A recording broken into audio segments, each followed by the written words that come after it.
Le dispositif, il fonctionne, hein. C'est-à-dire que quand il y a une fenêtre qui est brisée, quand il y a une vitrine à l'intérieur du Louvre qui est cassée, ça sonne effectivement pour alerter les vigiles, ça sonne aussi pour alerter la police, le commissariat qui est à quelques On minutes. rappelle que la préfecture de police est à 2 pas non plus aussi, hein. Enfin, on est vraiment pas loin là, hein. J'entends bien, mais c'est pas à cet endroit-là que ça a dysfonctionné, si vous voulez. Le problème, il est en effet au niveau de la sécurité privée du Louvre, pas au niveau de l'intérieur, parce qu'au niveau de l'intérieur, encore une fois, les agents ils font ce qu'ils ont à faire, c'est-à-dire qu'ils vont aller au contact pour mettre à l'abri les visiteurs et pour mettre en fuite les auteurs. En revanche, au niveau de l'extérieur, il y a quand même un gros loupé avec une nacelle qui arrive, un simulacre d'intervention.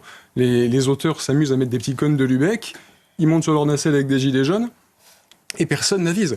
Je veux dire, c'est la première chose que doit faire un agent de sécurité, c'est voir est-ce qu'il y a une intervention prévue sur la façade du Louvre, un dimanche matin accessoirement.